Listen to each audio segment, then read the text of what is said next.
लेकिन लोगों के दिमाग की जो सोच है अभी भी बदल नहीं रही है। लोग आज भी दलितों को उसी नजर से देखते हैं कि दलित है तो अत्याचार करेंगे, ये तो मेरा जन्मसिद्ध अधिकार है। तुम्हारा जन्मसिद्ध अधिकार नहीं है। बीएसपी जितनी ही मजबूत होगी उतना ही दलित समाज मजबूत होगा। बीएसपी जितनी ही कमजोर होगी उतना ही दलित समाज कमजोर होगा। इस बात को जितना जल्दी बीएसपी समर्थक और उत्तर प्रदेश सहित पूरे देश के अंदर जो दलित समाज है समझ जाए, उसके लिए बेहतर होगा कि बसपा मजबूत होगी तो देश का दलित समाज मजबूत होगा, और बसपा कमजोर होगी तो देश का दलित समाज कमजोर होगा। ये बात आपको गांठ बांध करके रख लेनी चाहिए। यकीन नहीं तो उत्तर प्रदेश की घटना को देखिए, 37 सीटें आपने अखिलेश यादव को दी और उसके बाद उत्तर प्रदेश के अयोध्या में 12 साल की बेटी के साथ। नमस्कार दोस्तों, एक बार फिर से बहुत बहुत स्वागत है आपको। जिस तरीके से पूरे देश के अंदर दलित अत्याचार की घटनाएं आपने देखी होंगी, लगातार किस तरीके से सामने आ रही है, वहीं अब एक बात खुलकर के आ रही है कि क्या दलित होना देश के अंदर गुनाह है, या फिर दलित होना क्या पूरी दुनिया के अंदर अपने आप में गुनाह है क्या। क्योंकि हालिया घटनाओं को अगर देखें तो लगता तो यही है कि जब दलितों के ऊपर अत्याचार होता है तो सबकी सांसें थमसी जाती हैं, लगता कि कुछ हुआ ही नहीं है। लेकिन वहीं किसी और के साथ घटना घट जाए तो पूरे देश और दुनिया में वो एक खबर बन के रह जाती है। लेकिन जब भी दलितों के ऊपर अत्याचार होता है देश के अंदर या फिर देश के बाहर, तो पूरे देश के अंदर और दुनिया के अंदर एक खामोशी सी छा जाती है। तो क्या वाकई में दलित होना गुनाह है क्या? मैं तो कहूंगा अगर दलित है तो गर्व से कहिए कि हाँ, मैं दलित समाज में जन्म लिया हूं, मेरे ही समाज से अंबेडकर हुए, बहन मायावती हुए और मान्यवर कांसीराम, ऐसे बड़े चेहरे हुए, गर्व करिए।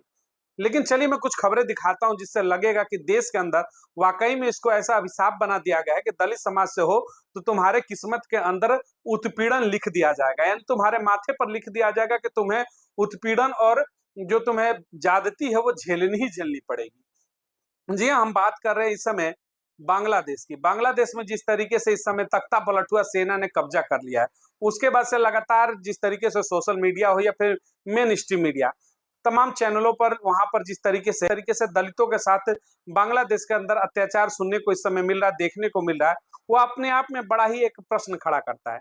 और देखिए सबसे बड़ी बात कि वहां पर दलितों के साथ अत्याचार हो रहा है बांग्लादेश के अंदर, लेकिन हमारे देश के अंदर जो चाटुकार मीडिया है, जो लगातार इंडिया गठबंधन को अपना रहनुमा बनाने के चक्कर में पूरे चुनाव में घुमा, वो तमाम चेहरे जो है वो खुश हो रहे हैं। इंडिया गठबंधन के समर्थक जो है वो खुश हो रहे हैं। यानी कि अगर बांग्लादेश में भी दलितों के ऊपर अत्याचार हो रहा है तो यहाँ के इंडिया गठबंधन के चेहरे खुश हैं। समाजवादी पार्टी के तमाम जो समर्थक है वो खुल करके उतर आके आगे और बांग्लादेश में उपद्रवियों का समर्थन कर रहे हैं। समझिए कि इनकी विचारधारा क्या है। दूसरे देशों में भी अगर दलितों के ऊपर अत्याचार हो तो इनको राहत मिलती है, गजब की राहत है इनके अंदर। कोई भी एक इनका पत्रकार जो लगातार महिमा मंडन करते आया था राहुल गांधी और अखिलेश यादव का, आज बांग्लादेश के मामले पर दलितों के अत्याचार पर इनकी जुबान सिल गई है। एक शब्द ये बोलने को नाम नहीं लेते हैं। अभी हालिया घटना जिस तरीके से मैं लगातार कई दिन से खबरें दिखा रहा हूं आपको कि उत्तर प्रदेश के अयोध्या की घटना देखिए, एक दलित समाज की बेटी के साथ किस तरीके से समाजवादी पार्टी का नेता, वहां का गुंडा, उसके साथ उसकी इज्जत लूटता है। अब पूरी समाजवादी पार्टी और उसके समर्थक उस बेटी का चीरहरण करने पर, उसके कैरेक्टर के ऊपर सवाल उठाने पर लग गए। कह रहे कि लड़की का ही डीएनए टेस्ट करा दो। बेटी को कहते कि डीएनए कराओ। मोहित खान के ड्राइवर के साथ इसका अफेयर है। इस तरीके की घटिया सोच के लोग हैं।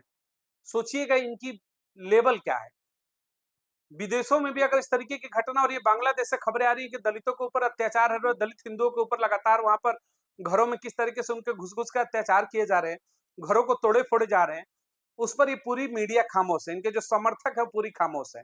इस चेहरे को देखिएगा, लगातार हमने आपकी खबरें दिखाई थी। नेहा सिंह राठौर सवाल पूछ रहे हैं कि बांग्लादेश पर ज्ञान देने वाले मणिपुर पर कब बोलेंगे। तो बांग्लादेश पर कोई बहन जी ज्ञान नहीं दे रहा आपको। नेहा सिंह राठौर आपको कोई ज्ञान नहीं दे रहा। आप बहुत बड़ी ज्ञानी है, हमको पता है। आपके अंदर तो इतना ज्ञान भरा है कि आप चाटुकारिता करती रहती है कांग्रेस और समाजवादी पार्टी की। तो आप चाटुकारिता करती है, हमें ज्ञान नहीं चाहिए। लेकिन बांग्लादेश पर यहाँ कोई ज्ञान नहीं दे रहा है। बांग्लादेश में दलितों के ऊपर अत्याचार हो रहा है तो आपकी जुबान सिल गई है। वही बांग्लादेश में अगर मुसलमानों के ऊपर अत्याचार होता है तो अब तक फड़फड़ाने लगती है। आप आपके साथ साथ लक्ष्मण यादव फड़फड़ाने लगते, जितने आप बहरूपिये हैं, रवीश कुमार फड़फड़ाने लगते, ध्रुव राठी फड़फड़ाने लगते, आपके अंदर ज्वाला लग जाती। लेकिन वही दलितों के ऊपर अगर अत्याचार है तो आपकी जुबान एकदम जिप जैप पैक हो जाती है, आप कुछ बोल नहीं सकती हैं। आप कह रही कि मणिपुर की घटना पर बात करिए, लेकिन मणिपुर की घटना बीते 2 सालों से ऊपर हो गए, उस पर चर्चा होनी चाहिए। लेकिन अभी वर्तमान के दौर में दलित उत्पीड़न हो रहा है, अयोध्या के अंदर समाजवादी पार्टी का नेता और गुंडा कर रहा है, और तो और पूरी समाजवादी पार्टी, अखिलेश यादव सहित शिवपाल यादव, तमाम बड़े चेहरे खुल करके उनका समर्थक करे, डीएनए होना चाहिए। उसके कैरेक्टर के ऊपर समाजवादी पार्टी के गुंडे और उसके कार्यकर्ता सवाल उठा रहे हैं, लेकिन ये चेहरे नहीं बोलेंगे। सवाल मैंने इसीलिए कहा कि क्या वाकई में देश और दुनिया के अंदर दलित होना ही एक अपने आप में गुनाह बन चुका है क्या? इस गुनाह से और इस सोच से आजादी दिलाने के लिए ही बहुजन समाज पार्टी की स्थापना की गई। सोचिएगा, ये नया सोच नहीं है।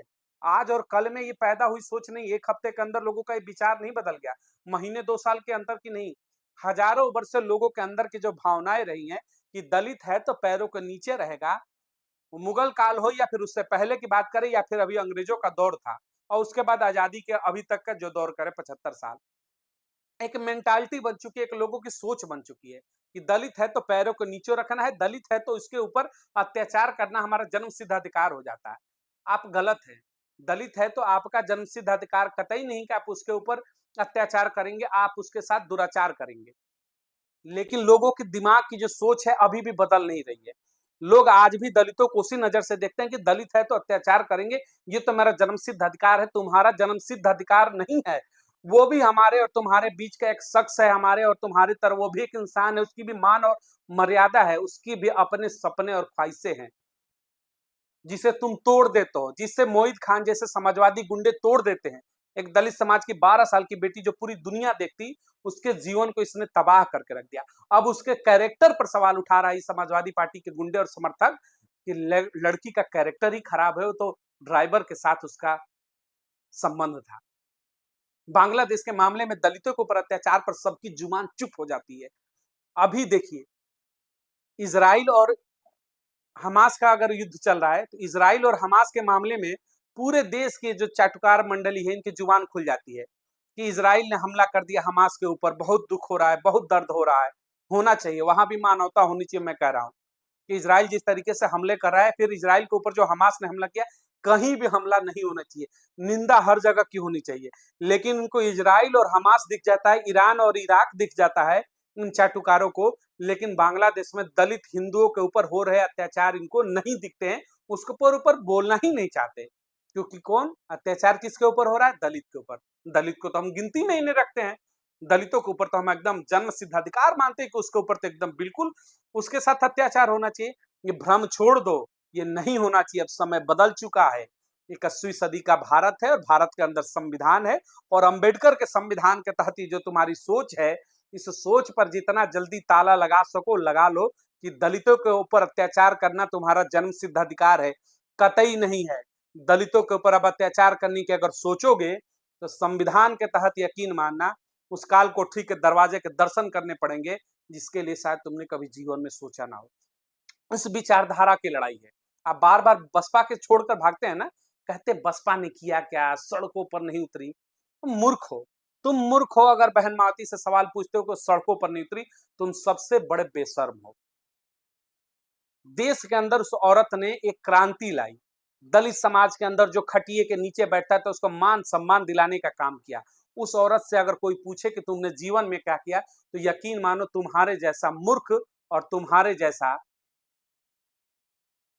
मौका परस्त कोई दुनिया में इंसान नहीं होगा। जिस बसपा को तुम छोड़ करके भागते हो, जिसकी सत्ता शासन को तुम मजबूत नहीं करते, देश के अंदर 30% देश के अंदर दलितों की, फिर भी तुम उसी कांग्रेस के पासे पाले में जाते हो, फिर भी तुम उसी समाजवादी पार्टी के झूठे समाजवाद के जाल में फंस जाते हो, और लेकिन अपने ही घर को तोड़ देते हो। बसपा जो तुम्हारा घर है, Bahujan Samaj party, BSP supremo बहन मावती जो तुम्हारा सुरक्षित ठिकाना है, तुम उस ठिकाने को ठुकरा करके समाजवाद के खोखले घर में जाकर के बैठते हो, जो कभी भी टूट जाता है और तुम्हारे ऊपर ही अत्याचार करता है। कांग्रेस के खोखले राष्ट्रवाद और उनके कांग्रेस के खोखले विकास की नीतियों पर और दलितों के मान सम्मान के खिलवाड़ पर तुम बहक जाते हो। बहन मालती ने कहा कल प्रेस कॉन्फ्रेंस में कि दलित समाज बड़ा भोला है, बड़ा जल्दी बहक जाता है। कब तक भोले रहोगे? अब तो जागो। अब तो सोचो कि तुम्हारा कौन है, गैर कौन है। कि जीवन भर का 1000 वर्षों का तुमने दंश झेला। दलित समाज निचले पैदान पर के नीचे तुम्हें एक धूल की मिट्टी के बराबर समझा गया।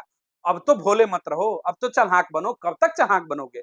डिजिटल जमाना हो गया। समझो कि तुम्हारा अपना कौन है। सत्ता में जब तक तुम भागीदार नहीं रहोगे, तो बांग्लादेश की जो घटना दिखी वो सोचना होगा कि अगर सत्ता और केंद्र के भागीदार नहीं बनोगे, खुद को मजबूत नहीं बनाओगे, तो भारत हो या फिर बांग्लादेश, हर जगह तुम्हारी स्थिति वही होगी। जो आज मोहित खान जैसे लोग अयोध्या के अंदर घटना करके सीना चौड़ा करके कह रहा है कि ये तो ड्राइवर ने किया, हमने नहीं किया। उस लड़की का कैरेक्टर हो, उसको धमकाया जा रहा है, उसके परिवार को सोचिए। तो इस दमा समाज को, इस दलित समाज को मजबूत होना पड़ेगा। समझना होगा कि बसपा ही है जो सत्ता में आएगी, तो तुम्हारी भागीदारी सुनिश्चित करेगी। इसीलिए 2024 लोकसभा चुनाव में मैं पूरे चुनाव के दौरान बार बार कहता था कि खुद को मजबूत करो, बसपा को वोट करो, उसको इतनी सीटें को दो कि देश के अंदर अगर प्रधानमंत्री अब की बनता है 24 में कोई, तो बीएसपी सुप्रीमो बहन मायावती बने, क्योंकि उनके जैसे चेहरे जब देश के अंदर प्रधानमंत्री बनेंगे तो तुम्हारे ऊपर अत्याचार करने से पहले 1000 बार सबको सोचना होगा। लेकिन आप लोगों ने गलती की, संविधान बचाने के नाम पर आपको ठगा गया और आप ठग गए। लेकिन भोले मत बनिए, बार बार कहूंगा कि जागिए, समझिए कि आपका अपना कौन है। ये संविधान के राम पर सिर्फ और सिर्फ भक्षक है। इनको संविधान से जीरो एक पन्ना भी संविधान का इनको लेना देना ना कांग्रेस को है ना इन समाजवादियों को है। एक लठैत वाला है तो दूसरा परिवार को जिंदा रखने वाली वो पार्टी जो हमेशा दलितों को दरकिनार करते आई है। तो जब जब बसपा कमजोर होगी, आप कमजोर होंगे, आपका परिवार कमजोर होगा, तो समाजवादी पार्टी के ऐसे गुंडे और तमाम पार्टियों के आपके बहन बेटियों पर नजर डालेंगे। तो बहन बेटी और समाज की सुरक्षा चाहते हैं तो बसपा को मजबूत करना होगा।